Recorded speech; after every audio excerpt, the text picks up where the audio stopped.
everybody, this is Miss Rhonda, and this is a episode of Cooking in the Kitchen with Miss Rhonda. Haven't done this in quite some time. Haven't done it since the situation was upon us a few years ago. But it's gone, thank goodness, and now I'd like to join you, have you join me. I'm joining you at home, but you're joining me in the kitchen, and we're going to do some things for Thanksgiving. Most of you, sweet peas, are delegated to the children's table when it comes to Thanksgiving dinner. The grown-ups go their way, you go your way. Well, we're going to make the children's table the table that everybody wants to be a part of, because the grown-ups can do their thing, but they're going to see what we've got on our table, and I bet you they just scurry themselves right over. I know that if I am with my cam man and these treats are on his table, I'm going to join him. So first, we're going to start with a little hors d'oeuvre, or hors d'oeuvres, as my boys used to call it.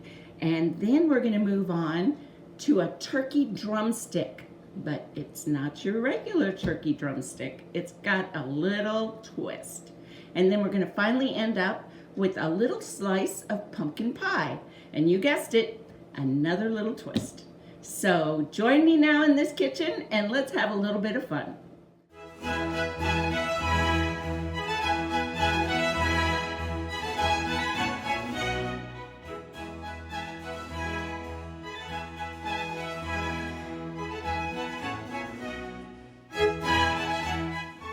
All right, sweethearts, the first thing we're going to do is that little turkey hors d'oeuvre, and they are so cute.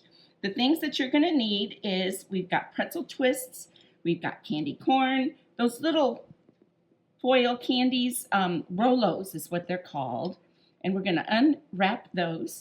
Then we've got some little candy eyes. I've taken out the orange and the yellow from the mini M&Ms. And then I've got a small little tube of red frosting. That's going to turn into the turkey gobbler. We got to have a gobbler. So to start this out, we are going to take our Rolos. I've got a little piece of parchment paper on my plate. I'm going to take these Rolos and set them on top of my pretzel twists. I put it towards the bottom, if you can see right here, so that we've got plenty of room to put our candy corns. And we're going to work in groups of 3. You probably are a lot better cook than I am, and you can probably put out more at a time, but I work best with 3s. Feng shui. Got to do the feng shui. All right, so I've got my Rolos placed on my pretzel twists. I'm going to go over to my microwave, which is my favorite cooking friend, other than my impeccably clean cooking utensils, which I did wash before I came in. So we're going to take this over to the microwave.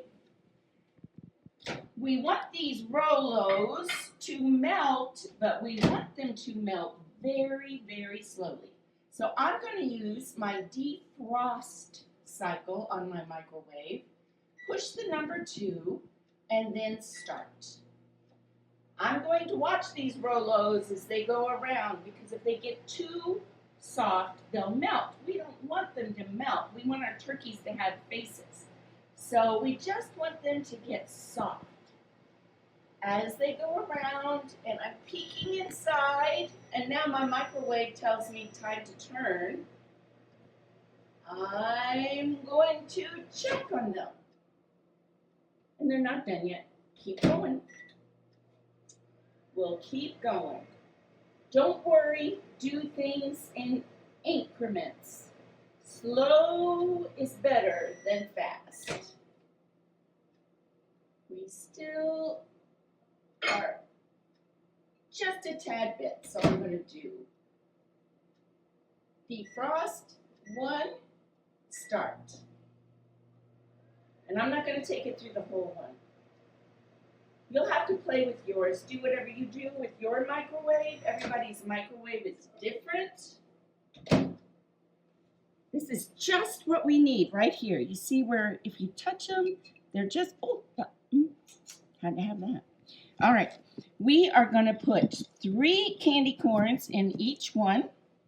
That is our turkey feathers. 1, 2, 3. Oh, that one is There we go. Let's try this one. 1, 2, 3. Oh, my gracious goodness, I'm getting, look at that. All right, I would lick this off my fingers, but I need to set an example. So we wipe it up there. All right, one more turkey. Everybody's got their feathers. Can you see what they're turning into? They're starting to take shape. All right, the next thing we want is their little eyeballs. Oh, there it is. There's the eyeballs. Oh, that one got chocolate on it. Here we go. 1 eyeball. 2 eyeballs. Yep, when I was a little girl, I always had to sit at the children's table. I grew up in a real big family. My dad had 7 siblings, so there was never room for us. And we always felt like we were set off to the side. And I want you, if you're set off to the side, to feel like you're set off to the side to be special, not because there wasn't room. All right, now we're going to add his beak. I got a couple orange beaks. Let's do a yellow beak. Oh my goodness gracious, look at those little turkeys. The last thing we need is, you know those turkeys have that little waddle? I always call it a gobbler, but it's not. It's a waddle. I've got a little bit of red frosting. And we're just going to put a little waddle on those turkeys. Whoop! That waddle got away from me. It waddled away. There you go, babies. Look at that. Now, I bet you any one of your grown-ups would love to join you at your table for turkey or derbies. We're going to move on now to the drumsticks. All right, everybody. I'm back with a little turkey leg action. We are going to use pretzel rods. We're going to take some of our marshmallows that I used in our Rice Krispie treat concoction that I made a little bit earlier.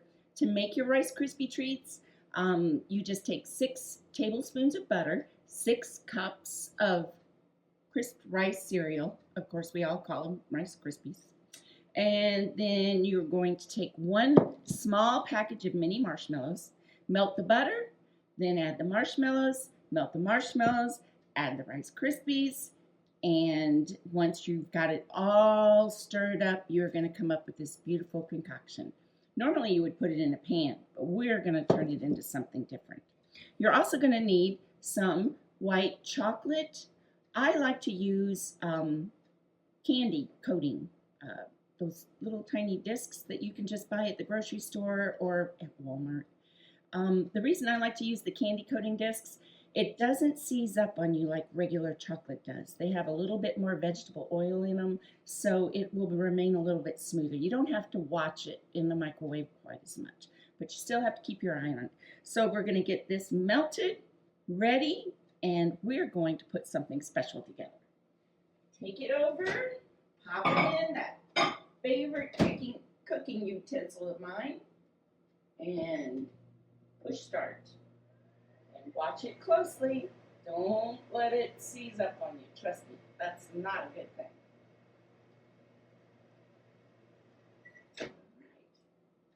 I can tell by the looks of it. Now, Miss Rhonda, she's got asbestos hands. I've been cooking for a long time. But if you're doing this with your big person, you might want to use a pot holder. My dish isn't really that hot, so I can get by with it, but I don't want you to get hurt, kids. So make sure you're doing all this in the supervision of your big person, and that certain things that you might not be able to do, you let them do for you, okay? All right, it's in perfect shape. Take one of those pretzel rods, and you just break it in half. So this is basically in half. As you can tell, it's not perfect. We don't need to do perfect because it's going to taste perfect. Take that 1 pretzel rod and 1/2 of pretzel rod and 2 of your little miniature marshmallows, and then you're going to stick the tip of that pretzel down into your chocolate and just twirl it around until that end is covered. And then the chocolate's going to hang on, and you just swirl it around. Now I've once again got a little piece of parchment paper on my dish. Here's my 2 little marshmallows. And I'm going to put those right there on the tip with that chocolate. Be careful, your chocolate might be warm. And that's going to become the, like, I don't know, what do we call that? Knuckles? The knuckles on the drumstick. So we're going to let those knuckles set up. It doesn't look like much now, I promise, I know. But it's going to set up. I'm going to let it go in the refrigerator for just a few minutes until the chocolate is solidified and the knuckles are completely adhered. I like to use big words sometimes. I do work at the library. So anyhow, we're going to put it in the fridge about 5 minutes, bring it back out, and then we're going to do step 2. All right, hold on. We're back, and look at that. The knuckles are stuck on good and tight. So if your chocolate is still warm, and it is, just give it another little stir. Make sure that you can work with it. And then you take, this is going to be our turkey leg. We're going to put the knuckle part and about 1/2 of the other part, dip it down into that chocolate. Oh my goodness, doesn't that look good? And then you just swirl it around until you've got all the chocolate. It's not dripping any longer. Ooh, look at that. Ooh. And then we're going to put that back down on our wax paper. And we're going to put that back into the refrigerator. Give it another, this one may take a little bit more than 5 minutes because we've got a lot of extra chocolate on it. And we're going to bring that out and finish this project. So hold on. Here it is, sweet peas, all covered in chocolate. Still doesn't look like a drumstick, but this is what makes the magic happen. We've got those Rice Krispie treats. Okay, you can handle them if you want without anything, but trust me, a little bit of this. All right, I don't know what else to call it, but Pam, it's just Pam. You just put a little bit on your hands and it'll make it a lot easier to work with your Rice Krispies. So, get yourself a ball and then start to form it like what a drumstick would look like. Then put your finger right in there. Stick in that turkey leg or the bone and the knuckles. And then you just play with your food. You won't hear that too often, will you? I like to play with my food. Anyhow, look at that. It's a turkey leg, but it sure doesn't taste like one. This one is sweet and chewy and crunchy. It's going to be a lot of fun at that children's table. All right, we've got the main event with the turkey leg. We have the beginning event with the hors d'oeuvre. Now we've got to finish with dessert. Let's make ourselves a little cracker and cheese pie that looks just like pumpkin. All right, sweethearts, welcome back. We are on now our 3rd delightful bite here. We are going to make a little cracker pumpkin pie with some cheese. So you're going to have to use particular crackers. These are little triangular Triscuit crackers. Those are going to be necessary. And then there's a particular cracker out there called chicken and a biscuit. I don't see the chicken, but it's in the biscuit, and so we've got to use that one because if you notice, the two fit perfectly. Now, we need to do something to make it look like pumpkin pie. And what better to look like pumpkin than cheese? Now, a lot of people like to use cheddar cheese. I am so sorry, but I don't care for cheddar cheese that much. So I like Colby cheese. Colby cheese is a little bit lighter. The taste isn't quite as sharp. And when I was a little girl, I used to go to the meat market with my mama, and that's what I always wanted. Instead of a slice of bologna, the meat man would cut me a little slice of Colby cheese. So Colby cheese is my favorite. So I've got a hunk of Colby cheese here, and I used my Triscuit cracker as a measurement, and I took, yes, this is a knife. I don't want you to use a knife like this by yourself, sweethearts. You need to have your big person there. So please ask your big person to help you cut your triangles. And so if you use your Triscuit, you're just going to cut that triangle shape. And then that's a whole lot of cheese for somebody to eat in one bite. So I like to go ahead and just slice it down the middle. Now, when you leave your cheese out for a little while, don't leave it out overnight. Just leave it out, maybe 35, 40 minutes. It'll be softer and it'll be easier for you to cut through. So that's just an extra tip. Now we've got all of our shapes. We have to put our final product together. I'm going to take my piece of pumpkin and my bottom cracker. This sweet peas looks like frosting. It comes out of the tip like frosting, but it's cream cheese. So I've left this out and let it get soft. You need to have it soft. And we're going to put a dollop of that cream cheese right in the center of our Triscuit. It's going to come off. If it doesn't come off that way, I'm going to make it. All right, it's off. And then we're going to drop that piece of pumpkin cheese right on top. Now we need to put our back crust on.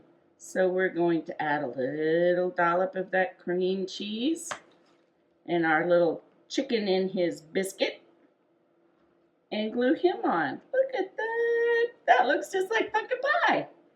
Except it's missing, you got it, sweet peas. It's missing that little bit of something something on the top. That couldn't be easier. That couldn't be cuter. That actually is the most appetizing thing we've made for me because I like savory.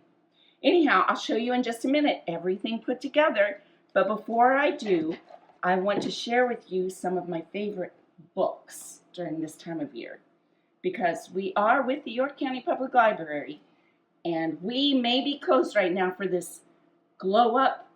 I could use a glow up. But anyhow, we're closed for the glow up, and we want to still be there for you. So if you can't find these books at the Rock Hill branch, you can go to any of our other branches. They are all expecting you to come and join us. The Leaf Thief, one of my very favorite fiction books. This is fabulous. It's an adorable little squirrel that gets himself completely confused. And then on the nonfiction side, of course, a good cookbook is always good to have. I've got the Holiday Recipes in 15 Minutes and the No-Fail Favorite Eats. These are cookbooks that you can find in the children's department. If you can't get this particular one, if you look in the 641.5 area of your branch library, you'll find all kinds of great cookbooks. I love a good fiction book. Fiction books are great. They'll take you all kinds of places. But my favorite books to read are cookbooks, and they can take you on adventures too. All right, hold on. I'm going to show you everything that you're going to add to that table. Here it comes. This is it. This is our spread. Look at that, sweet peas. You couldn't ask for more. They can have their green bean casserole. They can have their stuffing. But look at what we've got. And if you want to make it look a little bit more festive, I just have some of these picks right here. We can stick that in there. That'll give us a little bit more of a decoration. But it really doesn't need it. All we need is what we've done. I hope you get a chance to make some of these. It would tickle me pink if you get a chance to do these with your big people. And then if you want, let us know. You can go to our Facebook page. You can go to yclibrary.org. Let us know what you're doing right now while we're closed. We would really love to keep in touch with you. I'm going to give one of these delicious items a taste. And like I told you, I love the savory. So I'm going to go for the pumpkin pie. I want you all to have a delicious, a blessed, a beautiful Thanksgiving. And keep on reading because we want you to come back and join us when we reopen from this glow up. See you later, babies. Mmm.